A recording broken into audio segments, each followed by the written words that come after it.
Alhamdulillah, Allahumma salli wa sallim wa barik ala Sayyidina Muhammad wa ala alihi wa sahbihi ajma'in. Amma ba'd. Alhamdulillah.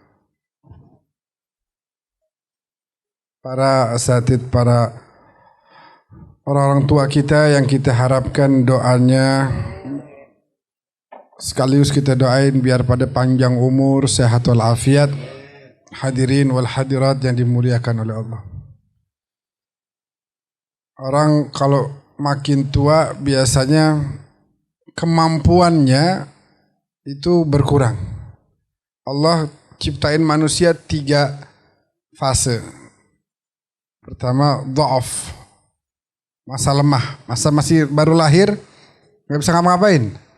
Makan disuapin, disusuin, mau minum diambilin, mau jalan gak bisa, pelan-pelan dituntun, diajarin. Wa ja'ala min ba'di dha'fin quwwah. Habis lemah, datang masa kuat. Nih, Husnul sama teman-temannya yang di luar, anak-anak muda. Ini Agus, itu masa quwwah, masa punya kekuatan yang sangat banyak. Mau apa aja bisa. Naik ke gunung paling tinggi bisa. Kang Hendra, Masya Allah, bolak-balik. Iya kan? Kemana aja bisa. Jalan ke sini kalau udah wa ja'ala min ba'di quwwatin dha'fa. Habis itu nanti masa lemah lagi. Ya, orang-orang yang udah di atas 70, 60, 70 itu udah enggak bisa lagi kita ajak.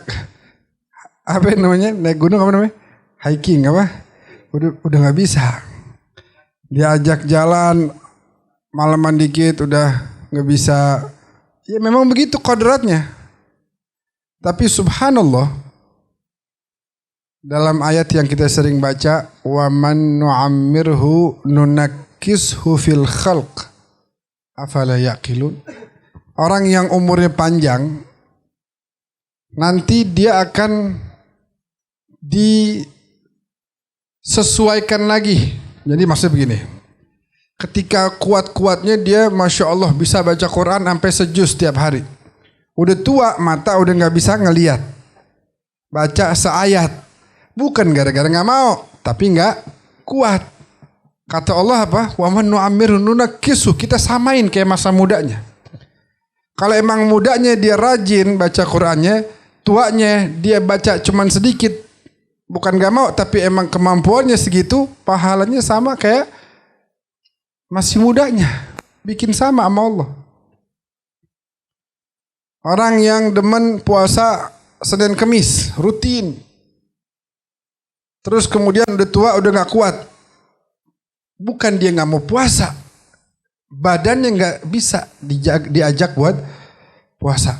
Allah kasih. Makanya tuh sholat sunnah, namanya sunnah kan gak bisa diqodho ya. Tapi boleh diqodho bagi orang-orang yang memang rutin menjalankannya. Lalu kemudian satu hari tiba-tiba dia bangun jam 5:30 lewat, waktu subuh tinggal dikit, dia langsung sholat subuh, tapi dia menyesal. Nah buat orang yang kayak begitu boleh mengqodho sholat sunnah qabliyah subuhnya. Karena memang kebiasaannya itu dihargain sama Allah. Jadi yang dilihat itu adalah kemauan dia, bukan kemampuan. Adapun kemampuan masing-masing udah Allah tentukan beda-beda. Yang masih kecil, yang masih muda. Coba tadi, misalnya orang-orang tua kita nih, Masya Allah, diajak sama Ustaz Jamil, jalan 3 kilo, 3 jam. Bisa gak? Ya, kan bukan gak mau ikut, mungkin mau, tapi gak bisa. Nah semangatnya itu tetap dihargai sama Allah. Segitu adilnya Allah tabaraka wa ta'ala. Maka dari itu, kenapa tadi saya buka dengan bagaimana Allah maha adil menghargai kemauan seseorang walaupun kemampuannya udah gak mampu. Tapi tetap dihargai itu. Tetap dihargai. Saya kenal ada satu orang kemarin belum lama ngundang kita ceramah. Orang itu dulu paling kaya di kota itu.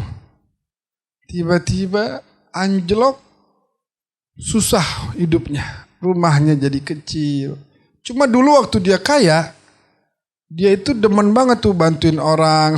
Cuman kena musibah, ada orang jahat yang ngerjain dia, tapi insya Allah nanti bakal balik lagi karena dia emang niatnya awalnya orang baik. Itu dia punya hati nggak pernah diem, selalu berontak kalau ngeliat orang lagi susah, bawanya mau nolong aja. Itu niat itu walaupun nggak dikerjakan, makanya kenapa disebutkan dalam hadis innamal a'malu bin niat. Bahkan niatul mu'min khairun min amalih. Niatnya orang yang beriman ini pengen melakukan kebaikan itu udah dihitung bagus, diganjar pahala, diberikan oleh Allah balasan kebaikan pahala sekalipun dia kemudian nggak mampu mengerjakannya. Cuman dihargai itu sama Allah. Dihargai itu niat baik tersebut. Nah, kenapa bisa begitu? Dasarnya motivasinya adalah cinta. Sering kita bilang di mana-mana kalau orang cinta mah kayaknya udah enak aja, udah gampang aja. Orang yang kita cintai minta tolong sama kita bantu gak? Kita bantu. Kita bantu. Ya, apa lagi kita bantu? Bini kita lagi ngidam jam 2:30. Beli nasi goreng. Mana dagangnya samping kuburan lagi. Insya Allah kita jalan. Sebab apa? Cinta. Cuma kalau orang gedek, kagak cinta, minta tolong kecil aja kita udah nggak. Ada air di situ. Anda minta tolong, ambilin air dong. Terus yang orang yang saya minta tolongin ini gedek banget sama saya. Padahal kan ringan tuh. Tiba ngambil begini, taruh. Cuman rasanya berat banget. Nah, jadi dasarnya di hati. Makanya Imam Al-Ghazali itu menanamkan terus dalam kitab Ihya bagaimana orang itu harus menanamkan cinta kepada Allah dan Rasulnya. Tapi kata Imam Ghazali, kalau suatu saat ente ditanya, atuhibbullaha wa rasulah, apakah kamu cinta sama Allah dan Rasulnya? Kata Imam Ghazali, diam aja, jangan jawab. Kata Imam Ghazali, kalau ditanya apa kamu cinta kepada Allah dan Rasulnya, diam aja. Jangan jawab. Jangan bilang enggak, jangan bilang iya. Kenapa jangan bilang enggak, jangan bilang iya? Sebab kata Imam Ghazali, kalau kita bilang enggak, cinta enggak sama Allah sama Rasulnya? Enggak. Faqad kafarta. Engkau udah kafir berarti. Enggak cinta sama Allah, enggak cinta sama Rasul, kafir. Kata Imam Ghazali, jangan bilang iya juga. Kamu cinta Allah sama Rasul enggak? Iya, enggak boleh tuh. Kenapa? Faqad kadzabta. Kamu bohong berarti. Fix sudah. Kalau ada orang ngomong dia cinta sama Allah sama Rasulnya, bohong. Sebab belum ada tanda-tanda kecintaan. Karena cinta itu berat. Cinta itu taat. Ya, ini Allah ngajak ke jalan nih. Ini ada jalan nih. Ini ntar finishnya surga ya. Terus setan bisikin kita, lo kemari aja. Tuh, sini aja sini nih. Gitu ya. Gitu. Enak sini. Lah enak. Cobain sini. Kita ikut sini. Berarti kan bohong, nggak cinta sama Allah. Sebab tadi al-muhibbu liman ahabba muti. Orang yang cinta itu taat. Orang yang cinta itu pengen ada sifat namanya, ini para sahabat banyak memiliki. Sifat namanya ithar. Mengutamakan orang lain. Lihat orang Ansor, waktu kedatangan Muhajirin datang. Kenal juga enggak. Saudara bukan. Kata Nabi, ayo masing-masing nih silahkan pilih temannya dari Muhajirin yang baru datang dari Mekah, suruh tinggal di rumahnya. Karena waktu pertama hijrah dari Mekah ke Madinah nggak punya tempat tinggal. Oh siap. Berbagi tempat tinggal ame orang yang kagak dikenal. Tapi karena sama-sama umatnya Nabi dicinta. Itu sahabat Ansor cinta sama Muhajirin bukan karena apa-apa, bukan karena saudara, bukan karena sama-sama umatnya Nabi. Dan umatnya Nabi permisalannya adalah seperti satu tubuh yang mana idza ishtaka minhu udhun, kalau satu sisi merasa sakit, yang lainnya kudu merasakan juga. Sakit gigi, mata sakit nggak? Enggak. Tapi mata nggak bisa tidur. ikut meratapi sakitnya gigi. Matanya mah kalau ditanya matanya itu sakit nggak? Enggak, cuman merasakan kesakitan si gigi. Itulah permisalan seorang muslim. Nah, kita pengen presiden kita adalah presiden yang punya rasa itu. Kalau ada masyarakat yang kelaparan, ada cinta yang membuat dia juga nggak sampai hati itu makan sebelum bisa memastikan bahwa masyarakatnya semuanya bisa makan. Benar gak? Apa kata para ahli hikmah? Mereka bilang, ibhathu anillah fi buyutil fuqara. Carilah Allah di rumah-rumah orang fakir. Kata orang ahli hikmah mengatakan, jangan terus tawaf di Ka'bah. Sesekali tawaflah di rumahnya orang-orang fakir. Di situ pasti ada Allah. Di situ pasti ada. Liatin tuh orang, ya Allah, waduh, oh, tidurnya di mana? Oh, di situ. Oh, makannya mana makannya? Coba lihat di dapur. Wah, begini. Kita lihat tuh di situ ada kesabaran. Kemudian nanti kita akan mulai merasa syukur. Ternyata yang selama ini saya dapat enak. Tidur enak, makan enak. Ya, badan sehat afiat. Kenapa kudu ngeluh? Nah, caranya supaya nggak banyak ngeluh tadi. Ibhathu anillah fi buyutil fuqara. Tufu fi buyutil fuqara. Begitu. Begitulah dahulu baginda Nabi besar Muhammad sallallahu alaihi wasallam. Ya, begitu baginda Nabi. Allahumma ahyi miskinan. Nabi kalau doa begitu. Wa amitni miskinan wahsyurni fi zumratil masakin. Saya pengen kumpul sama orang miskin ya Allah. Kata Nabi begitu. Ntar di akhirat deket orang-orang yang dekat sama saya pengen orang-orang miskin ya Allah. Orang-orang yang sederhana hidupnya. Yang terus sabar dan bersyukur kepada Allah atas segala nikmat yang dilimpahkan, baik itu kecil, itu besar. Karena bagi mereka ini semua dunia yang fana, mereka mengutamakan kehidupan yang kekal dan abadi kelak di surganya Allah Subhanahu wa taala. Nabi begitu. Saking laparnya itu Nabi kagak mau makan sebelum Nabi memastikan dulu umatnya udah pada makan. Ya Rasulullah, nih ada makan siang nih. Oh gitu, ya bawa aja dah ke situ tuh. Si Fulan bin Fulan belum makan itu. Tadi pagi saya lihat ke rumahnya dia pada kehabisan makanan. Bawa aja ke sana. Ya Rasulullah, tadi siang kagak makan. Nih malam nih udah siap nih. Oh jangan. Bawa ke sana tuh. Kesianan anaknya banyak. Kerjaannya lagi susah. Makannya sedikit. Bagi-bagi buat banyak anaknya. Bawa aja ke situ. Biar dibagi-bagi lagi sama anaknya. Begitu Nabi sampai perutnya diiketin pakai batu. Mengikat batu pada perutnya karena menahan amat laparnya. Begitu.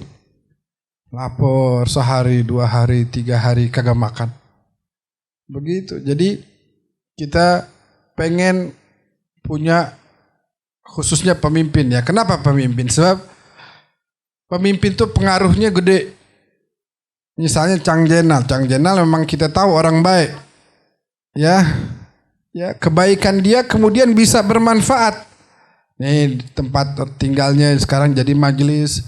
Ada kali ini bangsa berapa yang hadir nih? Ada 40-50 kali ya? 70. Ada kali 70 yang hadir bermanfaat. Ya. Ngomong-ngomong Ustaz Jamil bocorannya di dapur ada.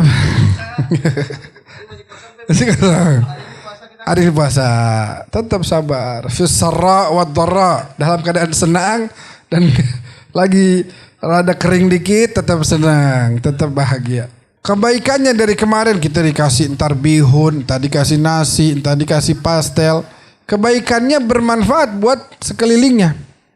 Tapi kalau pemimpin dia udah punya kebijakan yang merasakan manfaatnya 270 juta manusia. Kenapa? Sebab tasarruful imami 'ala ar-ra'iyah manutun bil maslahah. Kebijakan seorang pemimpin kepada rakyatnya kudu bertumpu kepada maslahat. Jadi pemimpin kalau mau bikin kebijakan, Ini kalau saya bikin begini maslahat nggak ya? Masyarakat saya bahagia nggak ya? Masyarakat saya dapat nggak ya manfaatnya? Dapat. Oh, tanda tangan.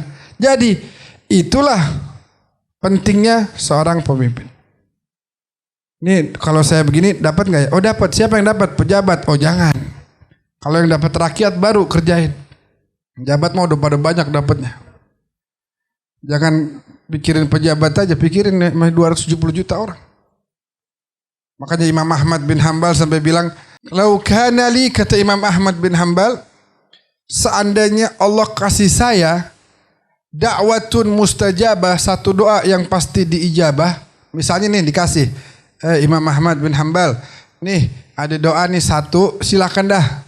Ente mau doa apa? Pasti diijabah. Kata Imam Ahmad, apa yang bakal saya doa?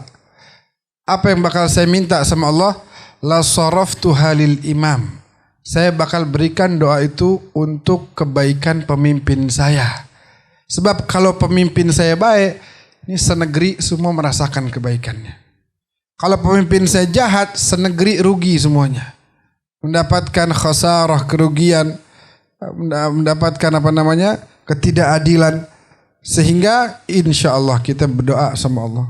Biar negeri kita ini mudah-mudahan yang terpilih menjadi pemimpin, baik presidennya, wakilnya, DPR RI, DPRD, DPD, semuanya yang takut sama Allah, yang cinta sama Nabi Muhammad, yang sayang sama masyarakatnya, yang kagak cuma pengen ngayain dirinya doang, tapi pengen bermanfaat buat semua orang. Yang apa lagi? Yang pengen benar-benar menjalankan keadilan sosial bagi seluruh rakyat Indonesia dari Sabang sampai Merauke. Amin ya rabbal alamin.